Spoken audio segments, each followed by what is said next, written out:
গাই গ্রামের সফানেই কিন্তু আমাকে মানে যে কল লাগে, আমরা যে পানি খাই, এই কলটা কিভাবে গাড়ে সেই প্রসেসটা আজকে আমি দেখামু। এটা খেলে আমাকে ইন্ডিয়াতে না, বাইরের দেশেও আছে, বাংলাদেশে কোন বা আউট অফ কান্ট্রিতে কোন, সফানেই কিন্তু আমাকে কলটা লাগে। আর কলটা কিভাবে গাড়া হয়, যে এখানে মিস্ত্রিরা আছে তাদের কাছে আমি জিগামু। ভিডিওটা আপনারা সবাই শেয়ার করবেন যাতে সবাই দেখতে পারে। এটা টিপকল বোরিং। টিপকল বোরিং, টিপকল কেন নিকে গাড়া লাগে অ্যাকচুয়ালি? রাইজের পানি টানির অসুবিধা। পানির অসুবিধা, তার মানে এই যে গাইস আমরা ধরেন পানি তো খাওয়ান লাগবো বা না হাইতে পানি লাগে, এই পানিরে আমাকে কল লাগে। কিন্তু কলটা যদি আমি আপনার একটাবার দেখাই, কাম চালু রাখেন আপনি। এই যে দেখতেছেন, এই যে কল, এটা কিন্তু কল, দেখলে সবাই চিনবেন। এই কলটা অ্যাকচুয়ালি কীভাবে মানে ফিটিং করে, কিভাবে বোরিং করে, বা 50-60 ফুট বা 100 ফুট তলে দিয়ে কীভাবে পানিটা আনে, সেই প্রসেসটা আজকে আমি আপনাকে দেখামো। এই যে এটা হলো কল, এই কলের ডান্ডারই থাকে, ডান্ডার যাইতে যাইতে যে মানে বাই করে, পানি বাই করে।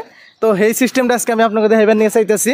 এই জন্য দেখতেছেন আর একটা ভাই, এই ভাই যান আগে থেকে আমার ভিডিওটা দেখে আমার দেখে গেছে, ভাই বহুত ভালো লাগছে, আর বাইরে একটু ভাইরাল করে দেন নাকি? আচ্ছা, ভাইয়ের নাম কি?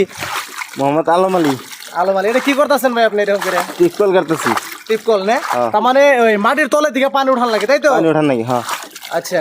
আর গাইস এই যে দেন, এখানে মানুষ কিন্তু খুব কষ্ট করে খেয়ে মানুষ, এই যে দেন রৌদ্রের মধ্যে ঘাইমে গেতাছি, খারিয়ে থাকারতাছি, এই রৌদ্রের মধ্যে কিরকম কষ্ট করতেছে।